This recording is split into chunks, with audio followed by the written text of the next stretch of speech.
이와 같이 성령도 우리의 연약함을 도우시나니 우리는 마땅히 기도할 바를 알지 못하나 오직 성령이 말할 수 없는 탄식으로 우리를 위하여 친히 간구하시느니라.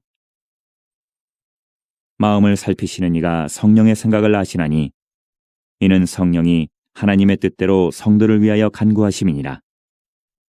우리가 알거니와 하나님을 사랑하는 자, 곧 그의 뜻대로 부르심을 입은 자들에게는 모든 것이 합력하여 선을 이루느니라. 하나님이 미리 하신 자들을 또한 그 아들의 형상을 본받게 하기 위하여 미리 정하셨으니 이는 그로 많은 형제 중에서 맏아들이 되게 하려 하심이니라. 또 미리 정하신 그들을 또한 부르시고 부르신 그들을 또한 의롭다 하시고 의롭다 하신 그들을 또한 영화롭게 하셨느니라. 앞에 모였습니다. 이 성경의 말씀이 우리 귀에 들려지게 하여 주셔서 하나님의 마음을 알아가는 은혜의 시간 되게 하여 주시옵소서. 말씀을 통하여 하나님의 마음을 알게 하시고 말씀을 통하여 우리 영의 양식을 얻는 은혜의 시간 되게 하여 주시옵소서. 감사하며 예수님의 이름으로 기도합니다. 아멘. 네, 오늘 하나님께서 우리에게 주시는 말씀은 로마서 8장 26절에서 30절 말씀입니다. 로마서 8장 26절에서 30절 말씀. 제가 가지고 있는 성경책 신약성경 250면 하나님의 말씀 함께 교독하도록 하겠습니다. 제가 먼저 26절 봉독하겠습니다. 이와 같이 성령도 우리의 연약함을 도우시나니 우리는 마땅히 기도할 바를 알지 못하나 오직 성령이 말할 수 없는 탄식으로 우리를 위하여 친히 간구하시느니라.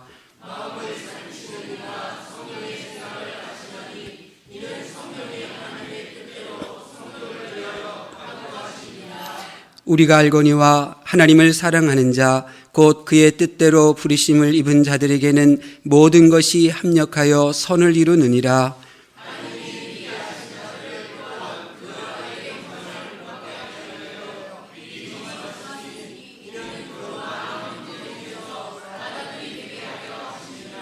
다 함께 봉독하겠습니다. 또 미리 정하신 그들을 또한 부르시고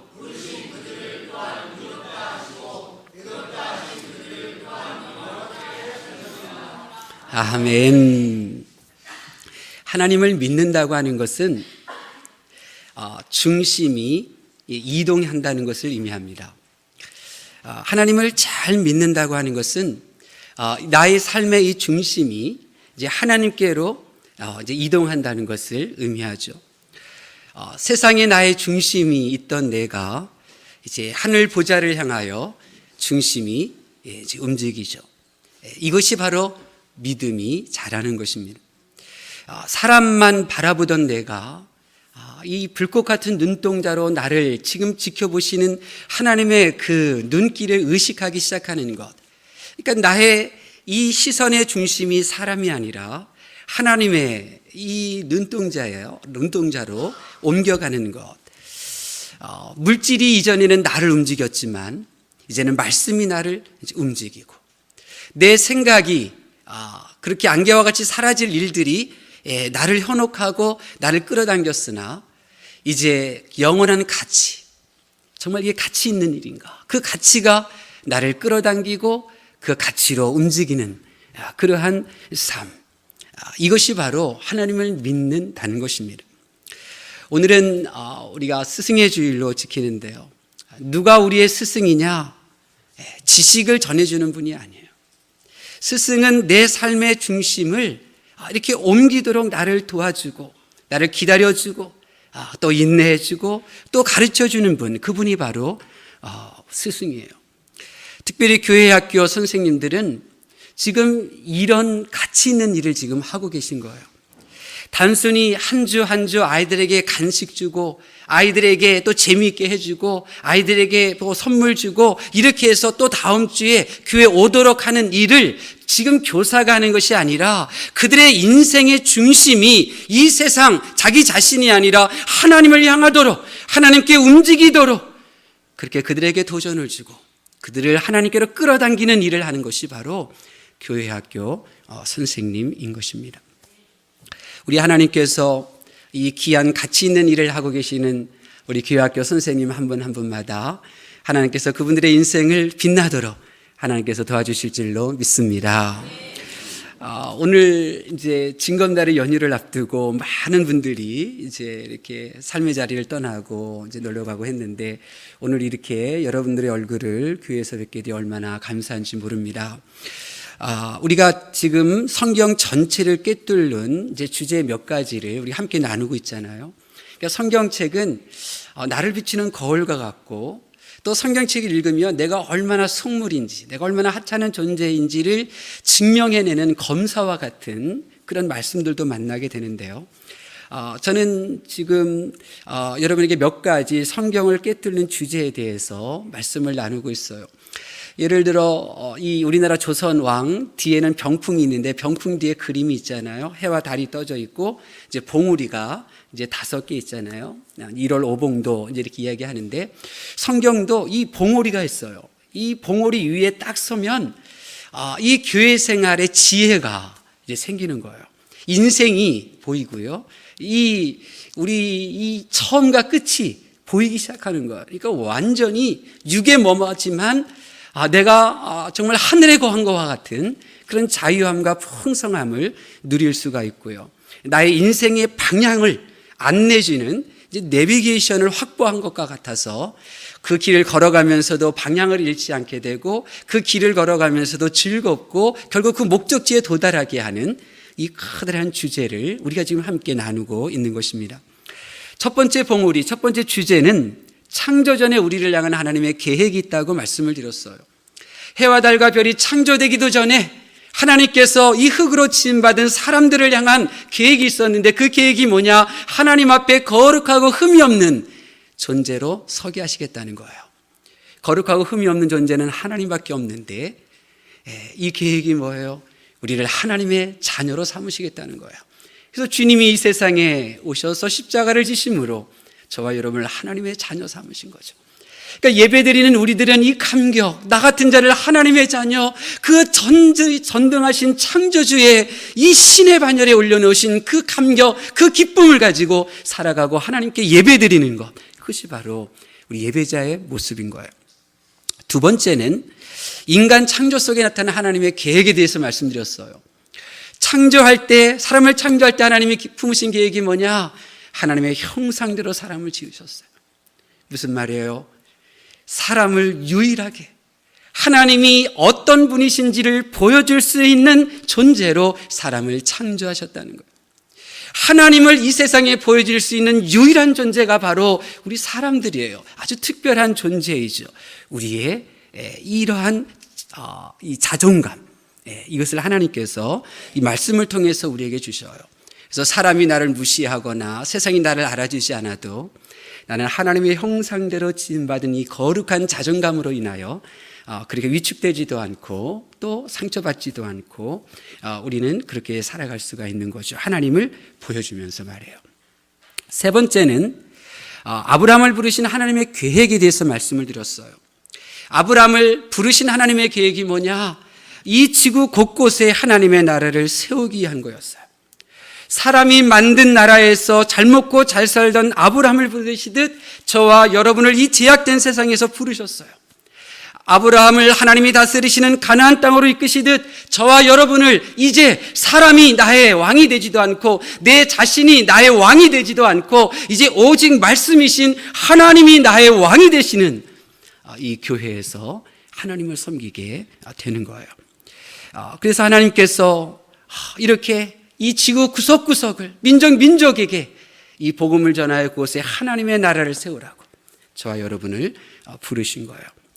네 번째 주제, 지난주는 이제 어버이 주일이어서 다른 말씀을 전했는데요. 네 번째 주제는 노예로 살던 이스라엘 민족을 출애굽하게 하신 하나님의 계획에 대하여 말씀드렸어요. 생각이 나시나요? 왜 하나님께서 애굽에서 노예로 살던 이스라엘 백성들을 출애굽하게 하셨는가? 제사장의 나라를 삼기 위해서였다 말씀을 드렸어요. 12지파 가운데 한 지파가 제사장이 되는 그런 나라가 아니라 12지파 모두가 제사장이 되는 거룩한 그 나라를 위한 것이 바로 하나님의 계획이었어요. 제사장이 어떤 일을 한다고 했었나요? 죄를 용서한다고 그랬어요.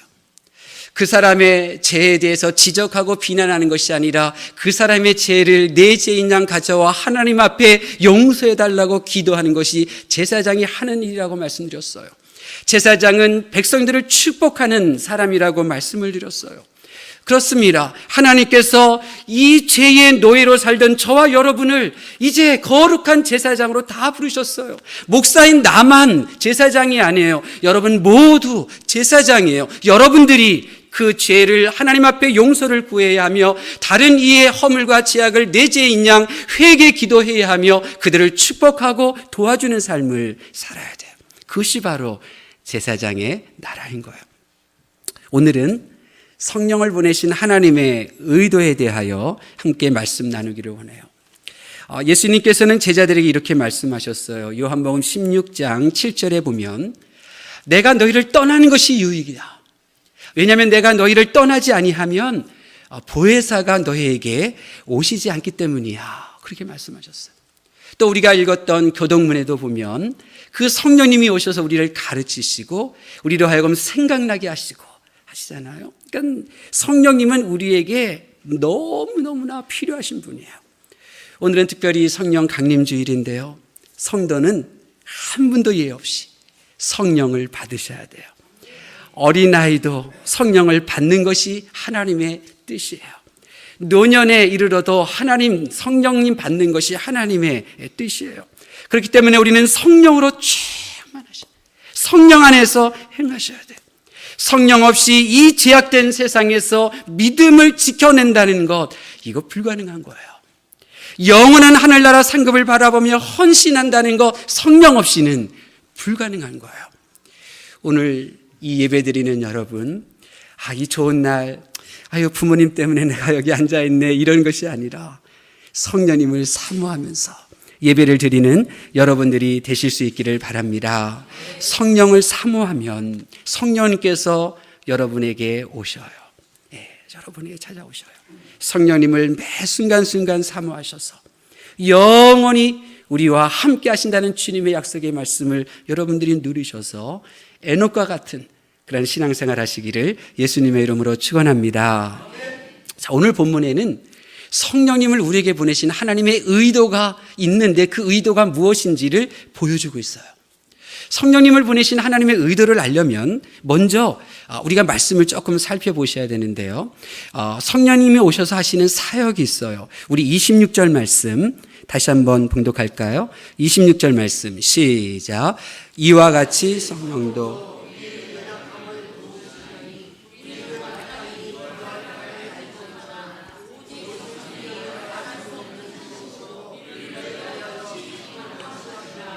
아멘. 26절에 이제 여러분의 눈을 고정시키시고 이제 보셔요. 성령이 오셔서 사역하시는데 그 사역의 대상이 있어요. 사역의 대상이 누구인가요? 이와 같이 성령도 누구를 도우신다고요? 우리. 그러니까 성령의 사역의 대상은 바로 우리예요. 나예요.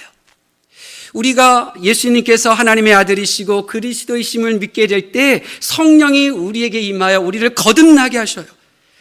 그래서 우리의 영과 더불어 우리가 하나님의 자녀가 되었음을 함께 더불어 증언하시는데 이런 우리들을 성령 하나님은 사역의 대상으로 삼으셔서 우리를 위하여 사역을 해오셨고 지금도 우리를 위하여 사역을 이 시간에 하고 계시고 앞으로도 우리를 위하여 사역을 이제 하실 거예요. 그런데 26절에 보세요. 사역의 이번엔 내용까지 나오잖아요. 사역의 내용이 뭔가요? 성령님의 사역의 대상은 우리인데 우리를 위하여 사역하시는 내용이 뭐라고 나와 있나요? 이와 같이 성령도 우리의 연약함을 도우시나니. 연약함을 도우시나니. 그러니까 성령님께서 사역하시는 대상은 하나님의 자녀들인데 그 사역하시는 내용이 뭐냐면 우리의 연약함에 대하여 이 사역의 이 내용이라는 거예요. 그 연약함을 돌보시기 위한 사역을 하고 계시다는 거예요. 아브라함이 바로왕 앞에서 아내를 아내라 부르지 못했어요. 아내를 빼앗겼죠. 그런데 성령 하나님께서는 아브라함의 연약함을 도우시사 그날 밤에 일하심으로 그의 아내를 다시 아브라함에게 돌려주셔요. 모세가 말하는 것이 자신이 없을 때 성령님께서는 모세의 연약함을 도와주시사 형 아론의 마음을 감동시켜서 아론의 생각대로 모세를 도와주는 것이 아니라 이 모세의 마음에 합하도록 이 아론이 모세를 도울 수 있도록 이 아론의 마음을 감동시키심으로 하나님께서 모세를 도와주시는 거예요. 모세가 홀로 행정 처리를 할 때에 성령님께서 지혜로운 자들, 이 모세와 같은 생각, 모세와 같은 마음, 모세와 같은 시각으로, 같은 기준으로 판단하고 지켜보는 그러한 50부장, 100부장, 이러한 분들을 불러 모아서 성령 하나님께서는 모세를 돕도록 붙여주셔요. 이처럼 성령 하나님께서는 우리의 연약함을 도와주셔요. 그런데요, 우리에게 있어서 가장 큰 연약함이 뭘까요? 내게 있어서 가장 약한 부분이 뭘까요? 다시 한번 26절 말씀 볼까요? 26절 말씀 시작.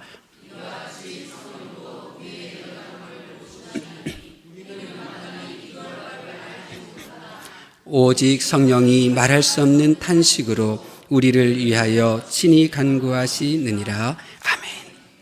우리의 연약함에 대해서 26절 중간에 보니까 나와 있네요. 우리의 연약함은 마땅히 기도할 바를 알지 못하는 거예요. 이게 우리 연약함이에요.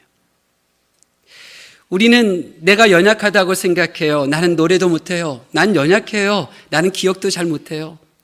나는 연약해요. 사람들 앞에 나서는 거 정말 못해요.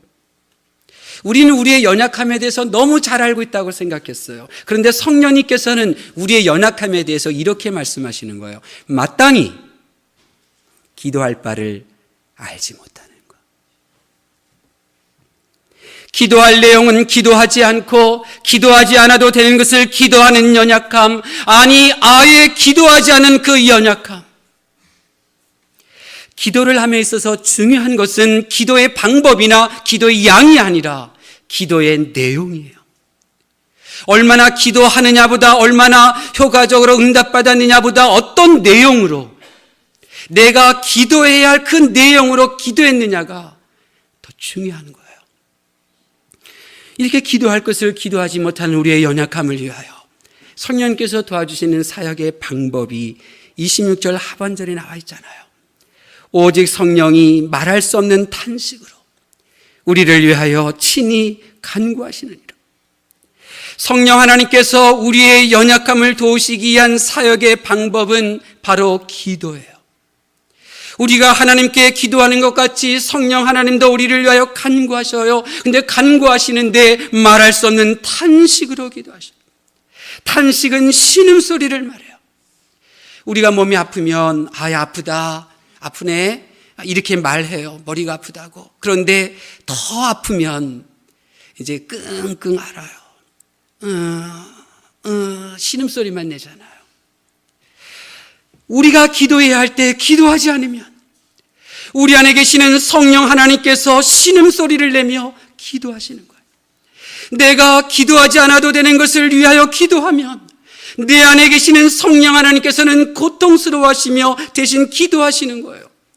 내가 기도해야 할 바를 기도하지 않고 있는 나의 모습을 아파하는 주님은 신음소리를 내며 날 대신하여 기도하시는 거예요. 여러분은 성령 하나님의 이 신음소리를 들으셨나요?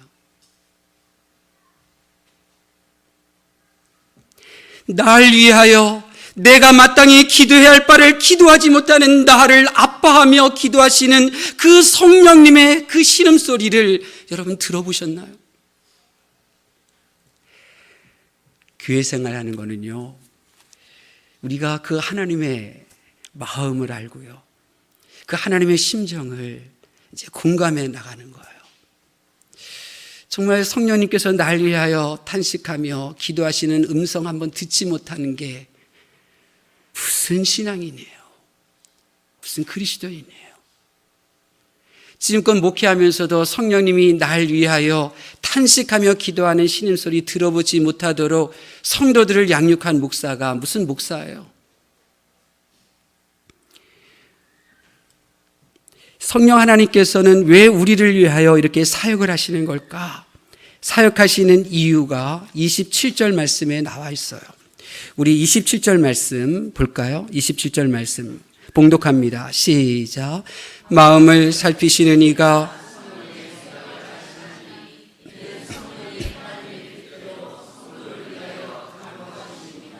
아멘.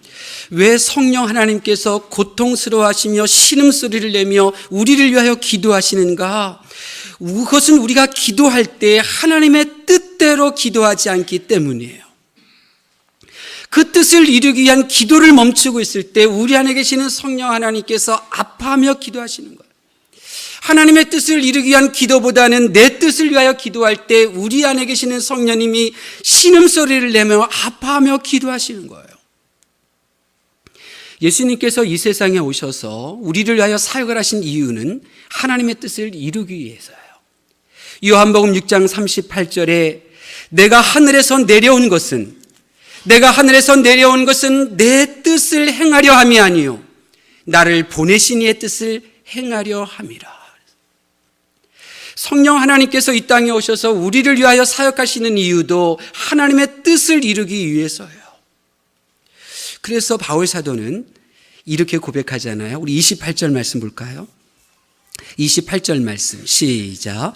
우리가 알거니와 하나님을 사랑하는 자 곧 그의 뜻대로 부르심을 입은 자들에게는 모든 것이 합력하여 선을 이루느니라. 아멘. 우리가 알거니와, 여기서 우리는 이 초대교회 성도들을 말하는 거예요. 바울 사도와 함께 신앙생활하고 있는 그 공동체 일원들을 우리예요. 근데 그 초대교회 성도들, 바울 사도와 함께 신앙생활하고 있는 모든 성도들이 알고 있는 것이 두 가지래요. 한 가지는 우리는 부르심을 받았는데 하나님의 뜻대로 부르심을 받았다는 거예요. 이 땅에서 하늘로, 이 세상에서 천국으로, 이 죄에서 살던 우리가 이 의로운 삶으로, 이 심판받을 이 죄인들이 구원의 삶으로, 이 죽음에서 생명으로, 이 하나님의 뜻에 따라 우리가 부름을 받았다는 거예요. 그 다른 하나, 그들이 알고 있는 것, 이 하나님의 뜻대로 부르심을 받은 이들은 합력해서 선을 이룬대요. 합력해서 선을 이룬대요. 선하신 분은 하나님이시고 하나님에게는 하나님의 뜻이 있잖아요. 그러니까 이 성도들이 교회 생활하면서 또 가정에서 생활하면서 직장에서 생활하면서 되어지는 그 모든 아픔들, 이런저런 겪는 그 모든 일들은 이 성도들이 서로 합력하여서 그들이 선을 이루는 그런 도구로 하나님께서 역사하신다는 거예요. 여러분, 하나님의 뜻이 무엇입니까? 29절에 나와요. 29절 말씀 볼까요? 29절 말씀 시작. 하나님이 미리 아신 자들을 또한 그 아들의 형상을 본받게 하기 위하여 미리 정하셨으니 이는 그로 많은 형제 중에서 맏아들이 되게 하려 하심이니라. 아멘. 예수님이 이 세상에서 오셔서 십자가를 지심으로 이제 우리는 구원을 받았다, 이렇게 이야기를 해요. 근데 그것은 반쪽짜리 복음이에요. 예수님께서 십자가를 지심으로 우리는 제사함 받아 영원한 생명 구원을 얻었어요. 그리고 그것은 반쪽이에요. 다른 반쪽은 오늘 본문 말씀에 나오잖아요. 그 아들 예수님의 형상을 어떻게 하라고요? 본받게 하는 것. 이것이 온전한 복음이에요. 하나님께서 미리 아신 자들은 바로 저와 여러분 우리들이에요. 하나님을 믿는 성도들이 하나님께서 미리 아신 자들이에요. 교회 다니고 교회를 섬기는 우리 성도들이 하나님의 아들이신 예수님의 형상을 본받는 것이 바로 하나님의 뜻이에요. 예수님께서 억울한 일 많이 당하셨잖아요. 우리도 살다 보면 억울한 일 겪어요. 그럴 때 나의 인간성, 나의 욕심으로 반응을 보일 것이 아니라 내가 십자가신 예수님의 성품을 본받는 기회로 삼는 거예요. 내가 힘들고 어렵고 내가 어떻게 해야 되나 이럴 때 옆에 있던 성도가 예수님의 형상을 본받는 기회로 삼으라고 가르쳐주고 권면해주는 것, 그래서 그분이 십자가이신 주님의 모습을 그들이 알 수 있게끔 행동하게 하는 것, 이것이 바로 합력하여 선을 이루는 하나님의 뜻이라는 거예요. 우리가 인생을 살면서 가정과 직장에서 겪게 되는 모든 사건들은, 우리에게 주어지는 그 모든 환경들은 하나도 예외 없이 예수님의 모습을 본받고 예수님의 모습을 세상 사람들에게 보여주기 위한 기회라는 거예요. 기회라는 거예요. 하나님께서는 모든 것을 다 합력하여 아들이신 예수님의 형상을 본받게 하시는 거예요. 성령 하나님께서도 내 육신으로 견디기 힘든 그 순간에 예수님의 모습을 그들에게 보여줄 수 있도록 나를 도와주시는 거예요. 우리가 예수님을 구주로 영접하고 구원은 얻었다 하지만 왜 세상 사람들이 교회를 무가치하게 여겨요? 왜 성도를 불쌍하게 여기나요? 주님의 모습을 닮아가는 이 신앙이 우리는 너무너무나 약하기 때문에 그런 거예요. 나 구원받았네, 기쁨과 감격 속에서 이제 예수님의 그 모습을 닮아가고, 예수님은 이런 분이야, 이러한 이야기를 들을 수 있게끔 우리가 행동하도록 하나님께서 나의 모든 환경을 지금 주장하고 계시는 기회라는 거예요. 기회. 사랑하는 성도 여러분, 내 삶을 통해 하나님의 아들 예수님의 모습을 나타내기 위하여 우리가 얼마나 기도하고 있습니까? 우리 부각교회를 기도하는 교회로 하나님께서 세우셨어요. 자신을 위한 기도, 민족을 위한 기도, 교회를 위한 기도 정말 드려야 되지만, 그러나 하나님의 아들 예수님의 형상을 본받는 기도, 나의 삶을 통하여 예수님이 저러셨을 거야, 이런 소리가 들리게끔 내가 행동할 수 있도록 하나님 앞에 드렸던 그 기도는 너무나 부족했어요. 저와 여러분만이라도 예수님의 모습 담게 해달라는 그 기도 소리를 이제 회복하셔야 돼요. 바울 사도는요, 빌립보서 1장 20절에서 이렇게 그의 소망을 표현해요. 나의 간절한 기대와 소망을 따라 아무 일에든지 부끄러워하지 아니하고 지금도 전과 같이 온전히 담대하여 살든지 죽든지 내 몸에서 그리스도가 존귀하게 되게 하려 하나니. 여러분, 사도 바울은요, 감옥에서 빨리 나가게 해달라고 기도하지 않았어요. 사도 바울의 소망은 간수가 좀 욕 좀 하지 않았으면 좋겠다, 왜 저렇게 무시하는 거야, 좀 괴롭히지 않았으면 좋겠다, 그렇게 기도하는 것이 아니에요.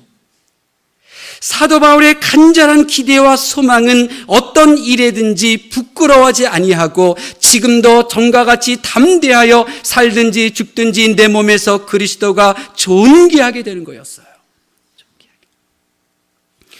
우리가 그런 말 예전에는 많이 듣잖아요. 교회 다니는 것들이 왜 저래?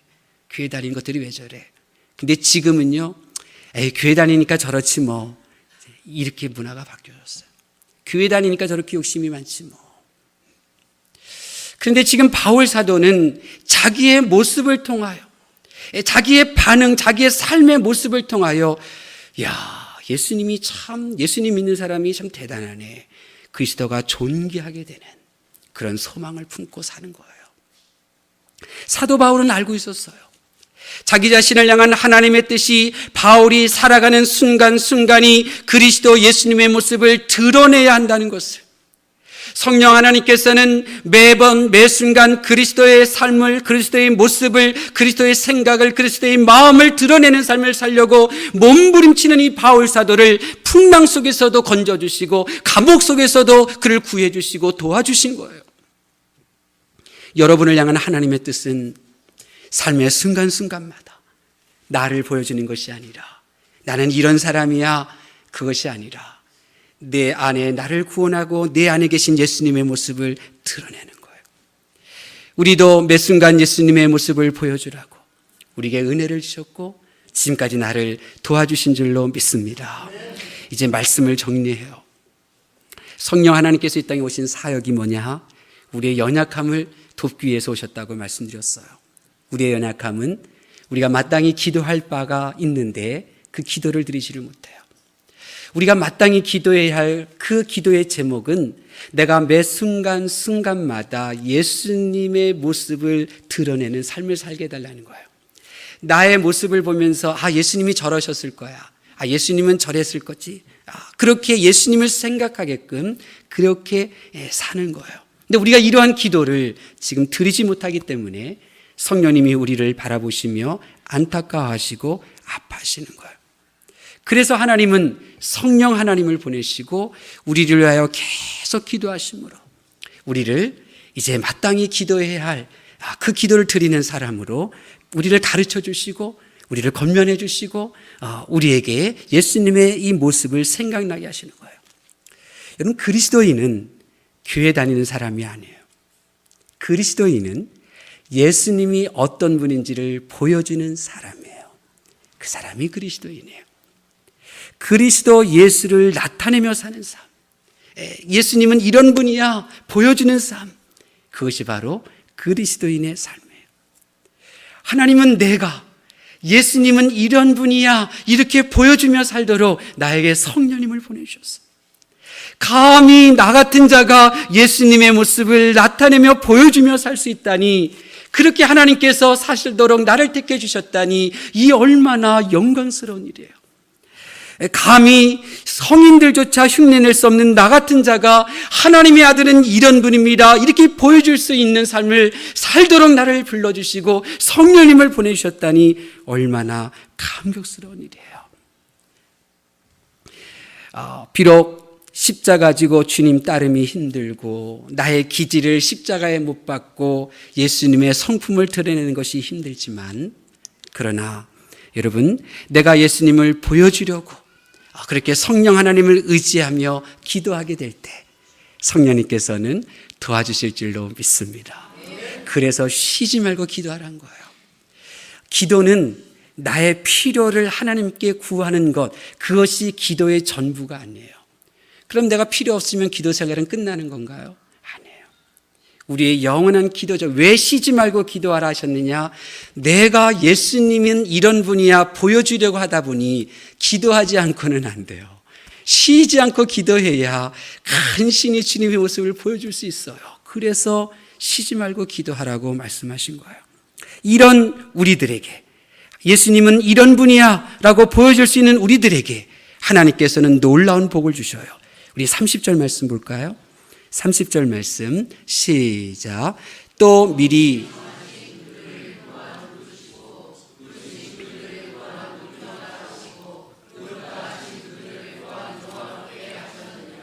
아멘. 예수님은 이런 분이야 보여주는 삶을 사는 성도들에게 하나님께서 주시는 복이 있는데, 그 복이 뭐냐? 예수님께서 나를 천국으로 부르시는 거예요. 너 천국으로 와라 초청하셔요. 마태복음 7장 21절에 보면 이 세상에서 놀라운 사역을 펼쳤던 사역자들을 향하여 예수님은 나 너 모른다 떠나가라 이렇게 외면하셨는데, 이 세상에서 예수님은 이렇게 행동하셨을까? 그 주님의 모습을 보여주며 살려고 하는 그 성도를 향하여 예수님은 부르시는 거예요. 천국의 장소로. 놀라운 복이죠. 두 번째는 의롭게 주시는 복을 주셔요. 사탄이 욥을 정죄하려고 하듯 내 연약함으로 저지른 그 죄를 하나님의 보좌 앞에서 찾으려고 하지만, 이 세상에는 나도 알아요. 내가 아는 죄가 있어요. 사람들이 아는 죄가 있어요. 그런데 그 죄가 그대로 하나님 보좌 앞에 갔었을 때 찾아지지가 않아요. 왜요? 예수님께서 용서해 주셔서 나를 의롭게 해주시기 때문에 그런 거예요. 예수님의 삶을 보여주려고 하는 삶은 이렇게 의롭다함을 받는 거예요. 마지막으로 주님이 다시 세상에 오실 때 이 보잘것없는 내가 영화롭게 되는 거예요. 영화로운 복을 하나님께서 허락해 주시는 거예요. 사랑하는 성도 여러분, 하나님의 아들 예수 그리스도의 모습을 보여주며 몸부림치며 사십시다. 내 힘, 내 의지는 안 돼요. 그래서 쉬지 말고 기도하라고 말씀하신 거예요. 우리 쉬지 말고 나의 삶 가운데 예수님은 이런 분이야, 예수님의 모습을 드러낼 수 있도록 기도해 보셔서 우리 이와 같은 놀라운 복을 여러분의 것으로 삼으실 수 있기를 바랍니다. 적어도 예수님의 모습을 드러내며 보여주며 살려고 할 때 이 세상에 나의 발걸음이 멈추는 그 가정, 그 교회 만나는 사람들에게 하나님의 은혜와 평강이 임하게 될 줄로 믿습니다. 저절로 주님의 몸된 교회는 부흥하게 될 줄로 믿습니다. 기도하겠습니다.